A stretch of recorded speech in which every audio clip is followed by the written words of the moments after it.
मैंने तो तुम्हें पहले ही मना किया था कि शिवा को अपने साथ मायके लेकर मत जाओ। वो जब भी वहां जाता है बीमार पड़ जाता है। लेकिन तुम्हें तो जिद थी कि उसके नाना नानी उसे बुला रहे हैं, तो तुम उसे अपने साथ लेकर जरूर जाओगी। जब भी जाता है हम लोगों की याद में हुड़क कर वो बीमार हो जाता है। पहले ही कहा था ना कि वो हमारे बगैर नहीं रह सकता। अब देख लिया जिद का नतीजा। वहां जाते ही वो बीमार पड़ गया। फौरन अपने पिता से कहो कि तुम्हें लेकर आए। मेरे बच्चे को कुछ हुआ तो तुम्हारी खैर नहीं। शोभना जी गुस्से में अपनी बहू मीता से फोन पर बोली, माँ बाकी सारी बातें मैं घर आकर सुन लूंगी। इस समय सबसे ज्यादा जरूरी शिवा की तबीयत है। फिलहाल मैं उसे इस हालत में लेकर वहां नहीं आ रही। मैं उसे सबसे पहले हॉस्पिटल लेकर जा रही हूँ। अभी उसे डॉक्टर को दिखाना ज्यादा जरूरी है। इतना कहकर मीता ने फोन काट दिया। मीता ने फोन काट कर शोभना जी की बात अनसुनी कर दी, जिसने आग में घी डालने का काम किया। उन्होंने तुरंत अपनी बेटी को फोन करके अपने मन की सारी भड़ास निकाली। मीता शोभना जी के बड़े बेटे मनन की पत्नी है। शोभना जी के 4 बच्चे हैं।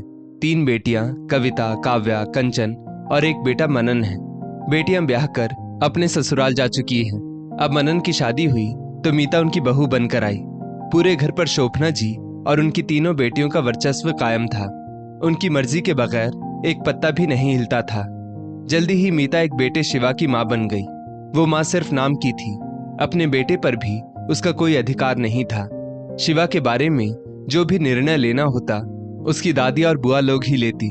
पहले तो मीता को ही कहीं आने जाने को नहीं मिलता। बड़ी मजबूरी में उसे मायके जाने की परमिशन मिलती तो सासू मां पहले ही सुनाने लगती कि तुम्हारे मायके में यहाँ की तरह सुख सुविधा नहीं है। जब भी मेरा पोता वहां जाता है बीमार पड़ जाता है या फिर उसे चोट जरूर लगती है। तुम वहां अपनी माँ बहनों के साथ बातों में लगी रहती हो। शिवा का बिल्कुल ध्यान नहीं रखती हो, तभी वो इतना कमजोर हो जाता है। यहाँ तो हम लोग हैं उसका ध्यान रखने के लिए। वहां पता नहीं उसे दूध पीने को मिलेगा, कुछ फल फूल खाने को मिलता होगा भी या नहीं। शोभना जी की पोते के प्रति चिंता सिर्फ तभी तक रहती जब तक उनकी बेटियां और उनके बच्चे उनके घर नहीं आते। उन सबके आते ही उनके स्वर बदल जाते। उनके सामने उन्हें शिवा की कोई चिंता नहीं रहती, बल्कि बात बात पर वे उसे झिड़कती रहती। हर चीज बहू बेटे पोते से छुपाकर बेटी के बच्चों को खिलाती पिलाती रहती। मीता ये सब देखकर भी घर की सुख शांति के लिए चुप रह जाती। इस बार बड़ी मुश्किल से उसे अपनी बहन की शादी में जाने की इजाजत मिली। वहां जाते ही शिवा को वायरल हो गया। जैसे ही पोते की तबीयत खराब होने की बात शोभना जी को पता चली, वो बहू को सुनाने लग गई। उसे एहसास कराने लगी कि वो जब भी मायके जाती है उनका पोता वहां बीमार जरूर पड़ जाता है। आज भी वो उसे तुरंत वापस आने के लिए कह रही है, जिसे सुनते ही मीता ने मना कर दिया। वहां मीता अपने पापा और भाई को साथ लेकर अस्पताल गई। वहां डॉक्टर ने उसे देखकर हंसते हुए कहा, अरे आप लोग इतना परेशान मत होइए, आजकल बदलता मौसम है इसलिए बच्चों बड़ों सभी को वायरल हो रहा है। ये दवाइयां दीजिए, बुखार उतर जाएगा। सही से खाएगा पिएगा तो बिल्कुल ठीक होकर दौड़ने भागने लगेगा।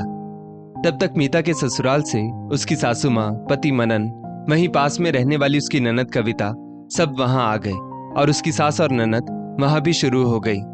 देखा बहू अपनी जिद का परिणाम, मेरा बच्चा बिल्कुल सूख गया है। तुम्हें यहाँ रुकना है तो रुको, मैं शिवा को अपने साथ ले जा रही हूँ। तुम्हारा जब मन करे तब आना। भाभी कभी तो माँ की बात मान लिया करो, हमेशा अपने मन की करती हो।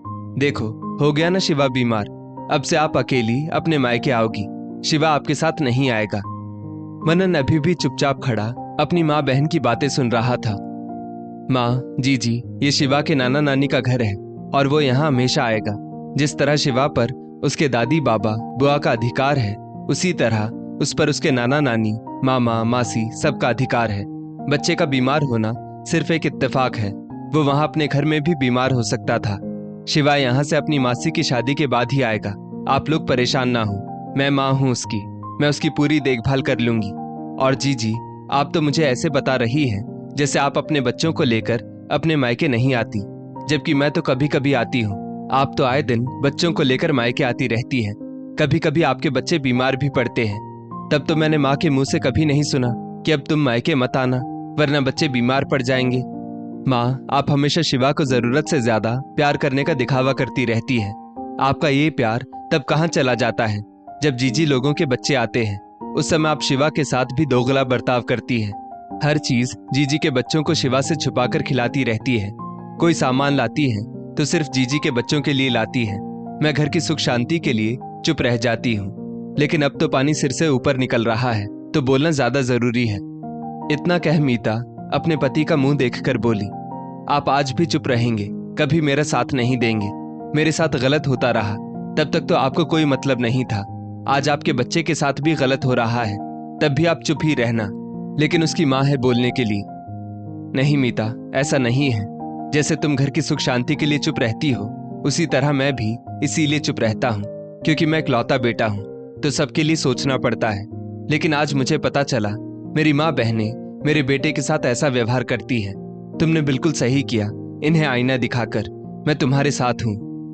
बहू बेटे को इस तरह बोलते देखकर शोभना जी अपना सा मुंह लेकर वापस चली आई। अति हर चीज की बुरी होती है। जो इंसान घर की सुख शांति के लिए जितना चुप रहता है, सभी उसका उतना ही नाजायज फायदा उठाते हैं। दोस्तों, इस स्टोरी को लेकर आपकी क्या राय है, नीचे कमेंट करके जरूर बताइएगा। और ऐसी ही और भी बेहतरीन वीडियोस के लिए हमारा पेज जरूर फॉलो करें। धन्यवाद।